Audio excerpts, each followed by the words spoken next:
Ladies and gentlemen, I just want to go on record. We have a goober out there that's trying to do a long-term fast. Now, if, and I use that word if he really isn't eating and he's really just on a water fasting diet, but he did claim he's eating calamenti skin, well, he broke his fast. But let's continue and let's have a recording here that tells a few of the dangers about fasting if you don't know what the fuck you're doing. Here we go. To what you do. Now, I'm not saying that I agree with any of these, but at the end of the day, I took something called the Hippocratic Oath as a doctor, which is first do no harm. And I can tell you with 100% certainty that your diet is going to kill people. Anybody with borderline kidney disease, liver disease, medications, I mean, this actually does make sense. This water... Pardon me? They got kidney disease in the first place because the mainstream's telling them what the mainstream's telling them doesn't work. Okay, cutting calories, eating multiple meals a day just spikes your insulin all day long and that's the biggest promoter of inflammation, having spiked insulin. I 100% agree with you. Insulin is a major problem, and I think this is something that people need to understand more. And this is, again, something that you partially understand is the role of hormones in weight loss. But there are other ways. This is not the right way. I spend all of my days in the office controlling inflammation and insulin resistance in patients, and I don't have to starve them, and I don't have to kill them or cause any sort of massive side effects. What happens in like a hospice when people are like on their deathbed at the very end of their life? Listen though, they actually can't put anything in their body. What do you think the IV is at the hospital? It's snake. Now let's kind of interrupt this recording. Let me first say, and not having any professional experience at all, but having the knowledge that fasting is generally good for the body. It corrects a whole lot of different shit for a certain period of time. Now I'm going to emphasize that. For a certain period of time. There are marvelous, marvelous, marvelous things that happen within your body with antioxidants. I mean, it goes on and on, giving your stomach a rest. I mean, there's a lot of great things about fasting. But you're not doing it right, and you're not getting certain minerals. Well, I'll just have you listen to this, and I haven't heard the rest of this. I just heard the beginning, and I heard enough. But I know that if a certain individual in here who's known to be the town crier and liar, if he's really fasting, which he broke his fast when he admitted he was eating calamante skin, hey, anything you consume has broken your fast. So you cannot say you went 12 days without food. You broke your fast. All right, that's number one. Number two, a continuation of that diet. He is on high blood pressure medication. That's a bad indicator right there. And this doctor, which he's trying to say to this one guy who does this long-term fasting, is that, it is dangerous. If you have pre-existing conditions with kidney, liver, anything, you got a fatty liver, okay, hey, you know what? It helps clean up a fatty liver. There are positive things.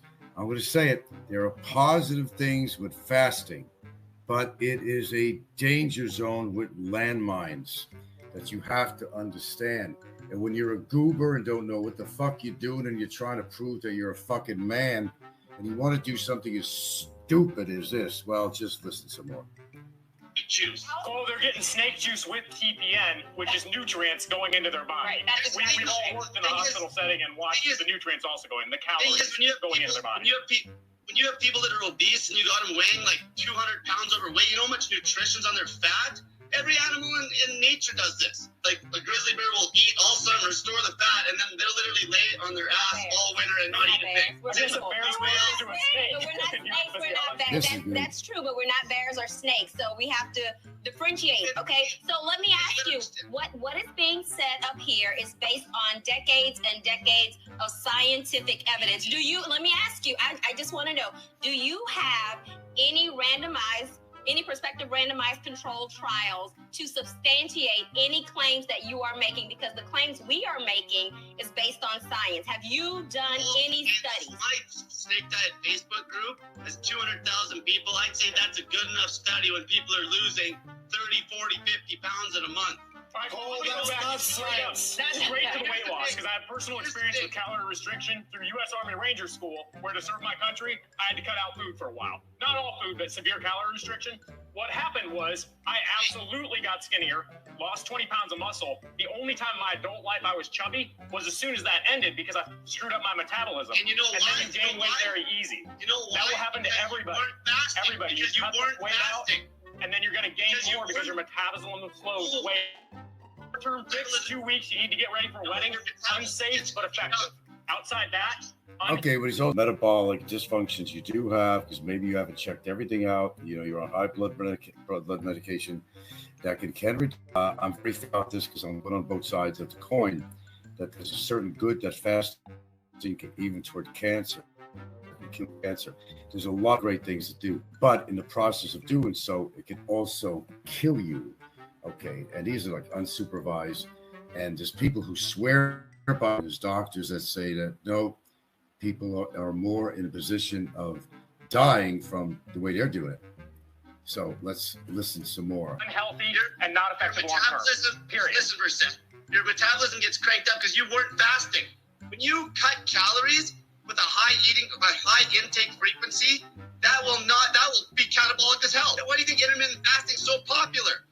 Well, Cole, I mean, you can't deny that as part of this starvation diet that I'm going to call, you are going to lose protein. People can't starve. Fat people cannot starve. That is absolutely not true. I see obese, malnourished people every single day. They cannot starve. They are fasting.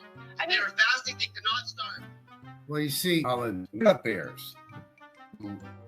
Like bears can starve. They build up a lot of fat and they utilize it for the whole winter for hibernation. We are not bears or snakes. You think that can do that? We're humans. It's different. And as such, we expect the same results. And I caught this in the debate with a doctor and a guy who practices. Now, intermittent fasting is okay. Now, I came up with something this morning that said that if you want to fast, the whole idea is to lose weight. You just skip maybe a breakfast and eat your lunch and dinner. It takes a little bit longer results. You're getting the nutrients and it's getting the minerals it needs to survive. When you don't take all these minerals, so forth, and you just cut yourself right off like a hot butter knife, going through a stick of butter. When you're going to do it that way, that is a dangerous way of doing it. Your body has to have certain minerals and salts and stuff like that. If you're not getting that, it's like a death sentence. Now, that's if you're really fasting and you're really on a water diet and you haven't touched anything else. Okay. Intermittent fasting is good for your body. If you have cancer, some people believe that you could halt some of the cancer cells, kill some of the cancer cells by fasting, because they have no other nutrients and so forth to feed on. Okay. Yeah. Okay. Your fatty liver could probably, get less fatty to make you a little bit healthy. Your body is going to utilize all the stored fat in your body. Yes, it will. Not like a bear exactly, but what happens is you will also lose your muscle. And there's a lot of problems with that. And your heart, by the way, is a muscle.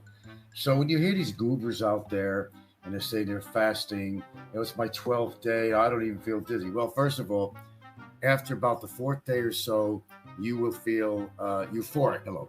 You will feel euphoric, and you even will come to a point where you feel that you don't need to eat. Now, that's the stages that this goober's been going through, okay? And that's normal. But what usually happens when people fast, and as a result of an unhealthy way, the way they're doing it, of losing weight, poof, they gain it back, just like that, the minute they start eating.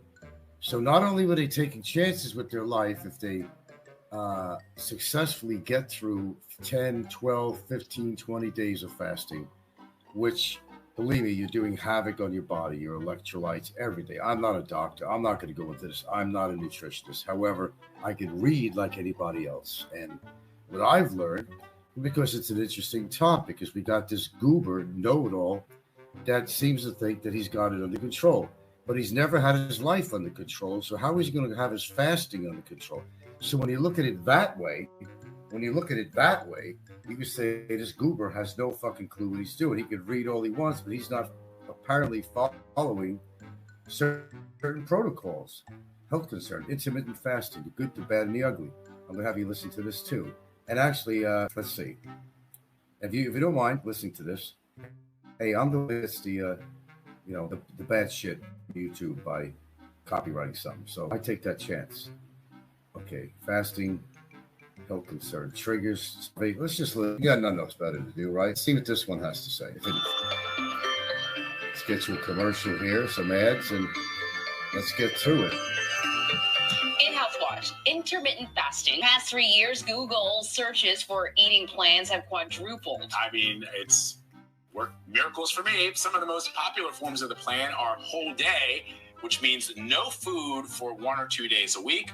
Alternate day, which means meals are smaller on some days, but on others, food isn't restricted. Okay, see now what you just heard, that's fine. You could do that and stay healthy and you can lose weight. That way of doing that is fine. And time-restricted feeding, which means meals must be consumed during a shorter window every single day. Here to talk us through about what is science and what is just myth or fiction or what I think just works for me must work for everybody is CBS News medical contributor, Dr. David Agus. Good to see you, Doctor. How are you? Miracles. I'm waiting to hear this. Yes. Good to see you too. All right. So We've been chit-chatting a little with the doctor in the break, and he's... So some people have experienced success with intermittent fasting. I have done, and I do, and have for over a year, the restricted time where you eat something, for the first, I eat something in the morning, and then I don't have anything until my evening meal, which is usually after. See, that I like. Okay. You can do that. Intermittent fasting is many things to many people. And it took off crazy when there were some experiments in mice that showed if you withdrew food for several days in the mice, some stem cells get activated. I am a mouse, as many people have told me. I'm not I am a mouse. We're all caught in this maze, Vlad. I don't even know where to go with that. But that being said, that's not true in adults. And so what our body strives for is regularity. So when it knows when you're going to have breakfast, insulin and cortisol go up, and then they go down after you eat. And then the same is true for dinner. So I don't care whether you have 2 meals or 3 meals a day, regularity, what counts. No snacks in between. Right. Intermittent fasting. So what you're saying, sorry, so just so I'm clear, I have a very small, like an egg for breakfast, and then I don't eat anything until my evening meal, which is usually 7 o'clock at night. It is. This is a work. personal consultation, isn't it? That's intermittent fasting, right? Do you want to lie down while we talk? Or Clearly. Just give me a couch. Here's my food diary. Charge me $300. And that's healthy. That's fine. That is healthy. Yes, so that's fine. What's not fine is binge for 5 days and take 2 days of fasting. What's not fine is doing long periods of not eating. Okay. Our body gets very stressed. You may feel good in the short run, but what I care about is the long run. So if you look at the clinical the first thing is there's about a 40% dropout. So it's very hard to do. The second is you don't lose no more weight than conventional diets. And when you start looking at blood markers like LDL, the bad cholesterol, it doesn't go down. And so it's 3 meals a day or 2 meals in your case. It's just the regularity that's key and nothing in between. Protein and fats dominating each meal. So for some people, this system's going to work because if they say if they eat in the middle of the day, everyone else is eating garbage and they'll just collapse. And so, giving themselves restrictions helps to keep them on the road that they want to be on. But are there some people who, should not try this? They should probably look for something else. Oh, well, there are people with diabetics, pregnant women, people with existing health condition, heart disease, and other. You don't want to put your body on a starvation in a stress mode diet. It's really not healthy. But the key is, all these fad diets, they are exactly that, fad diets. We all want to figure out a way to hack the human body. I figured out a way to lose weight. The simple thing is, evolutionarily, we were made to have 2 or 3 meals and nothing in between. Eat real food, 2 to 3 meals a day, nothing in between is the healthiest way to do it. These fads are just that because it's not just short term. You have to look long term. These are dramatic interventions in your life you're making. And so the question is, what does it mean 5, 10, 20 years out for heart disease, Alzheimer, and cancer? And in most of the cases, we don't have that data. And those are the diseases that are killing us in this country. And that's really what you should be focused on. A lot of the lads focused on miracles. We all want to look good, right? What's your breakfast? He said an egg. He has a hard-boiled egg. Perfect. Eggs are an amazing food. Choline, fat, protein, a fantastic food. Yeah, no. So, and I think that for me, it does. I do have the sense that my body anticipates it in the morning when I come into work. But the question I have is, you mentioned evolution, and I've read these are probably primarily magazine articles, but that suggests that, humans evolved because we were in feast or famine modes constantly. We'd hunt something, we'd hunt a woolly mammoth, and we'd eat that for a day or two, and then we wouldn't be able to catch one for another 48 hours. What an idiot. Woolly mammoths weren't around the time of man, early man. And that's our bodies. Is that not correct? Well, yeah, there certainly is some truth to the fact that hunts weren't always successful. I'm not sure woolly mammoths were our predominantly food source, but that may be your people. My ancestors, we were not hunter. We were not picking berries. We were going after the woolly mammoth. But again, if you want to look at the data, long term, remember, evolution also said once you had your kids, classically at age 30, it didn't care about you anymore because you took up food and housing for the next generation. But our goal is to live until the 9th or 10th decade. The way we do that is we avoid disease. If your body doesn't know when you're going to eat, insulin and cortisol, the hunger hormones, go up. And what type 2 diabetes is not responding to those hormones. When they're always up, your body doesn't respond anymore. So people who graze have a dramatically higher diabetes rate than people who eat the same calories on a regular basis. That's fascinating. So the key is that regularity. Wow. Really interesting. You have opened our eyes, Yes. doctor. There you go. It has to do with regularity. You can get the opposite effect of going on a diet, pretty much is what they're saying. And that there are dangers of doing that. And there's certain minerals you have to have, and under the guidance of a physician. And any responsible physician who takes that oath is not going to approve of somebody going on a long-term diet just drinking water. If that is indeed what they're actually doing or telling you that they're doing. Because personally, I don't buy it with this one individual. I don't buy it at all. You're not going to keep any food out of his mouth. I think he's been cheating the whole time. And we don't know how big his belly was. I mean, we didn't measure it on camera. But he's saying that he lost 8 inches. I don't buy it. I don't buy anything he's ever said, everything he's ever claimed he's done. He's full of shit. And he broke his fast when he admitted he was eating the skin of the calamante. End of story. There's no more to talk about this fasting anymore. In his case, as everything else is in his life, is all bullshit. Thank you for listening.